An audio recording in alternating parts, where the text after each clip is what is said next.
Hello, everyone. Welcome to Green Dragons Gaming Club. Without us, they'd never feel like winners. Without them, we couldn't look so good. So again, we're based out of Westchester, Pennsylvania, and if you're in the area, please just reach out to us. I'm Sir MC 2015 up on the Ninth Age boards, or reach out to me here on the YouTube site. We're always looking for like-minded individuals. Used to play in stores.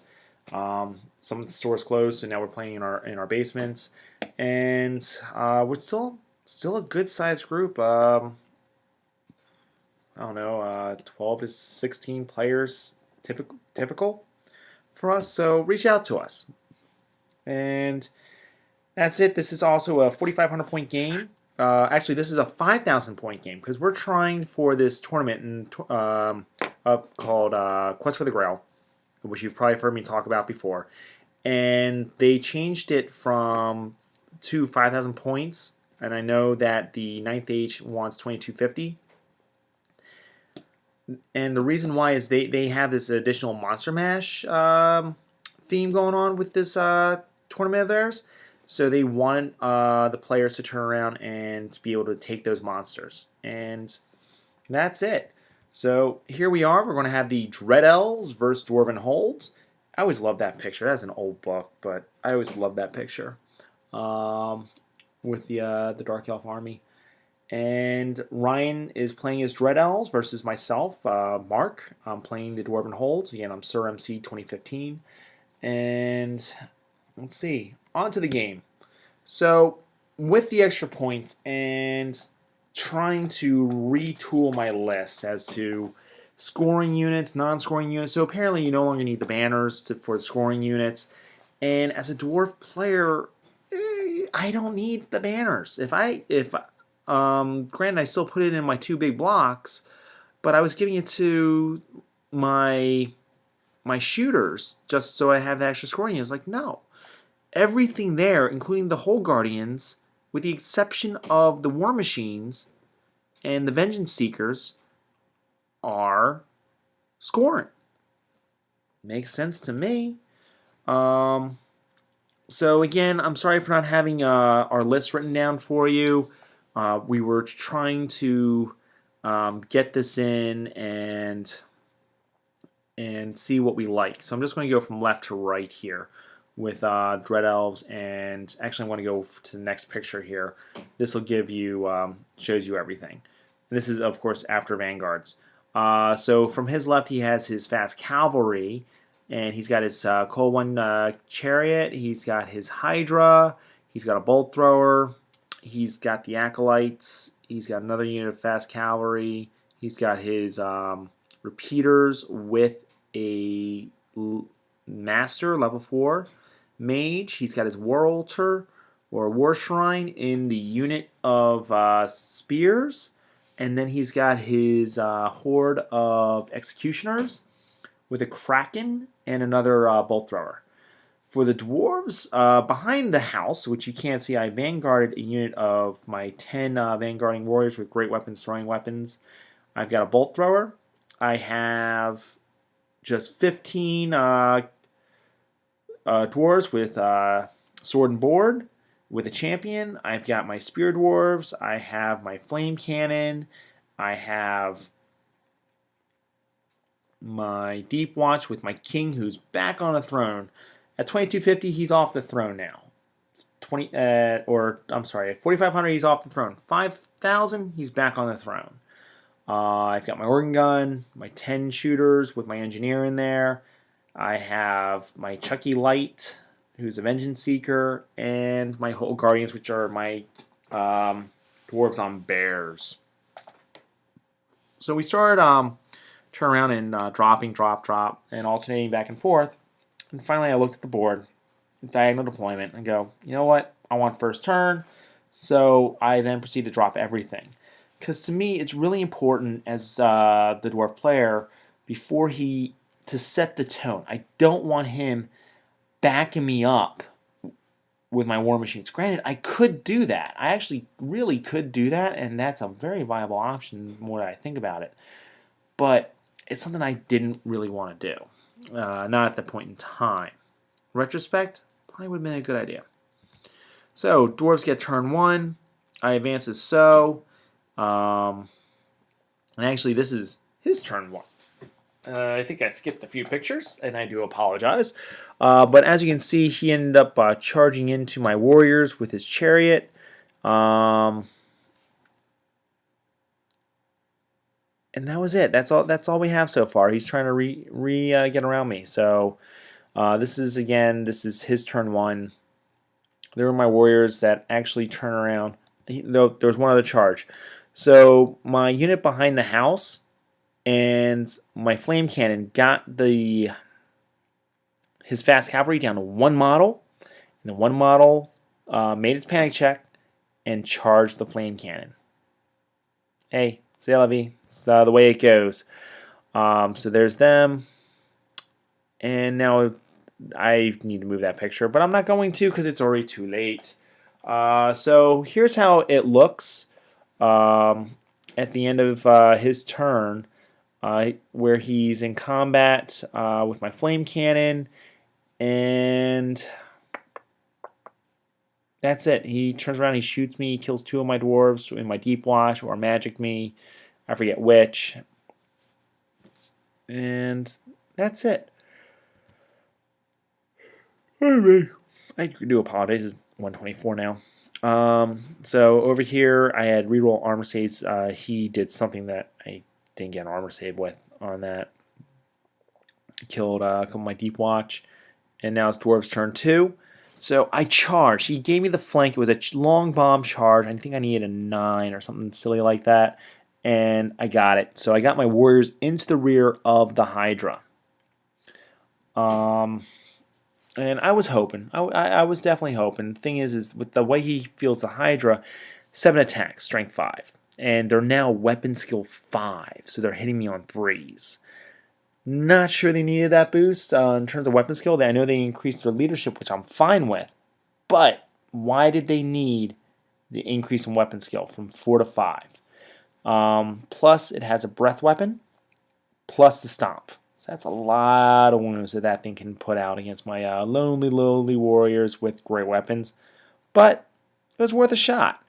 I turn around, I move forward, and let's see.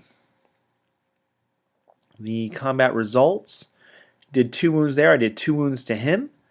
Over here, he did 7 wounds to me. I did 4. I repeat, 4 wounds to that Hydra. Each one of those models left there, one of which is a champion, hit, wounded, and he failed all his regen saves. Good job, boys.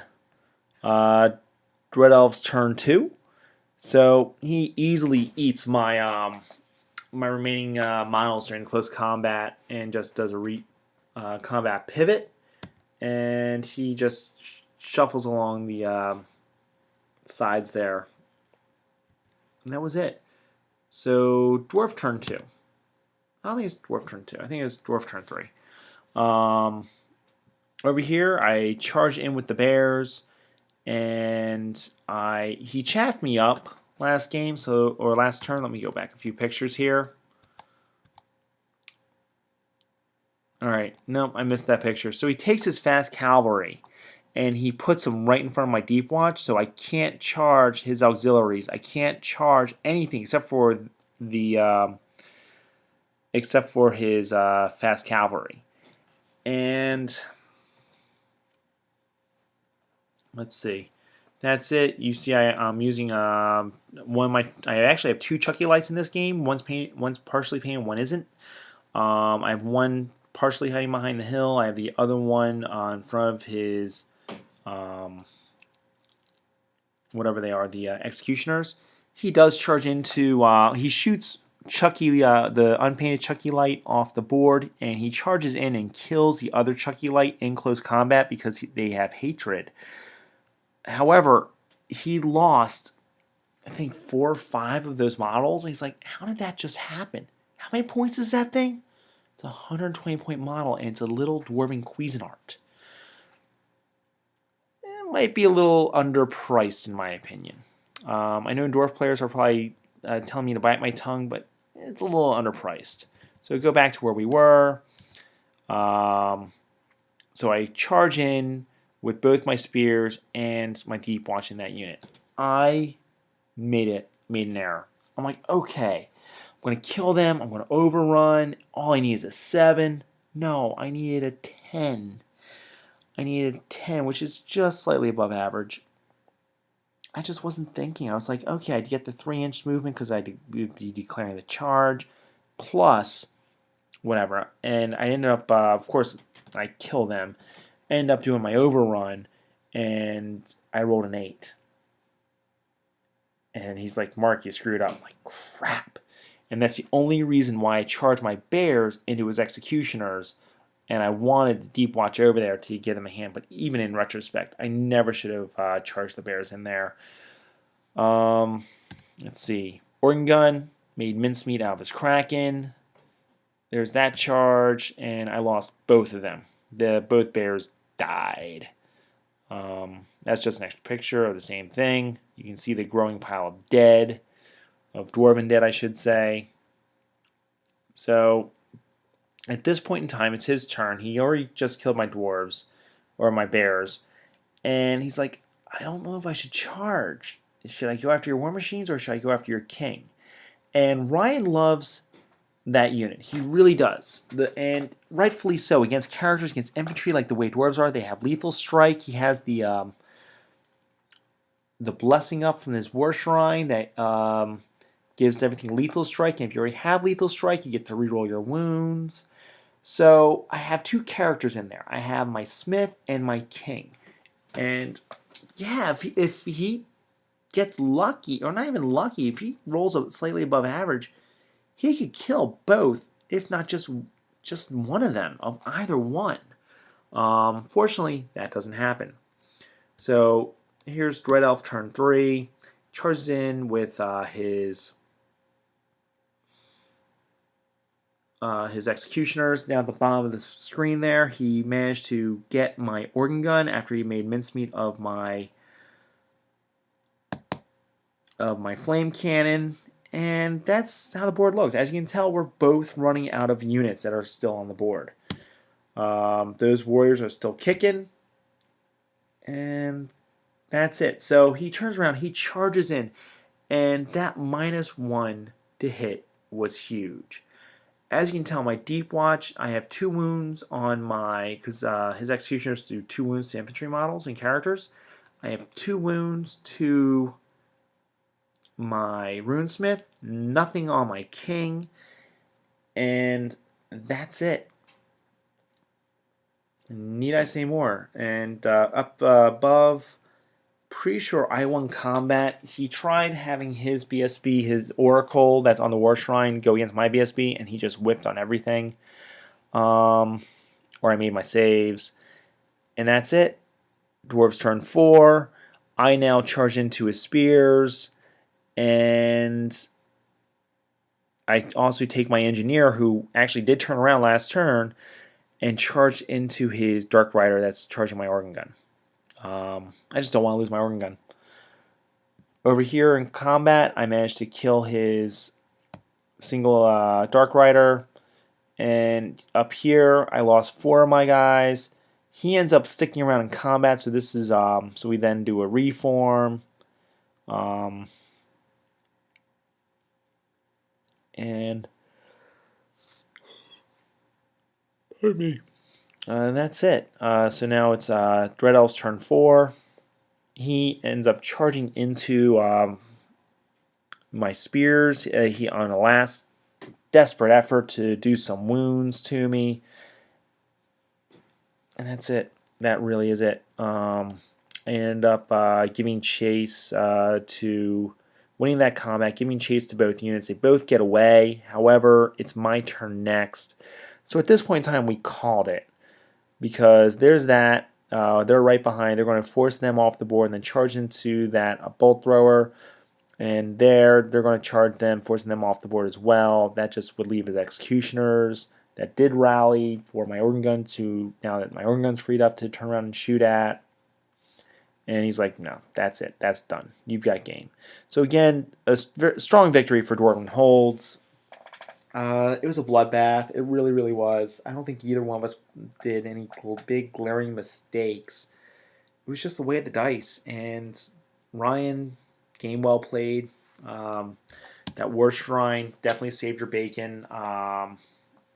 Giving up those 5-up ward saves against artillery, the lethal strikes, and things like that. So I never really truly realized how nasty that thing was. It really is. So I like it. I like it a lot. For the Dwarven holes, it was a Rune Smith. That Runic Smith turnaround, the -1 to wound, -1 to hits, where they were going up.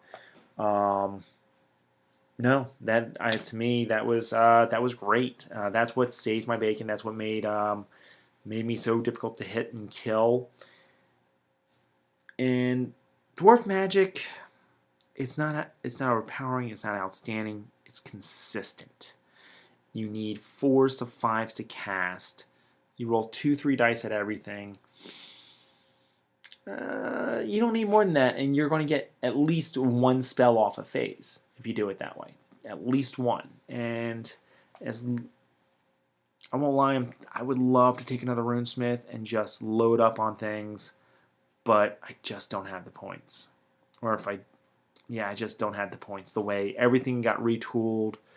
I think they'll still be tooling around with the point system. I know that nothing that they've done so far is set in stone, and that they're willing to make changes. I think that this was some of the things that they've done has been a slightly drastic change to what we're used to. At the same time, it really isn't. It's very, very subtle.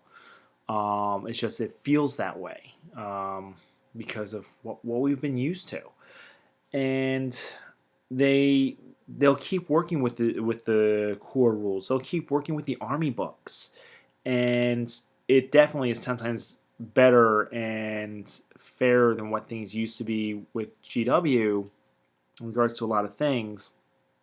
And just know that they're working on it, and please always be appreciative of what they do, because again, this is almost a full-time job for these people who actually have real jobs to pay the bills for their families. So nothing but respect and admiration for the amount of time, effort, and energy that these people give to us, the player, to the worldwide community. So please just be patient. Definitely throw in your input, and that's it. With that said, if you have any questions, concerns, please feel free to post. And until next time, bye.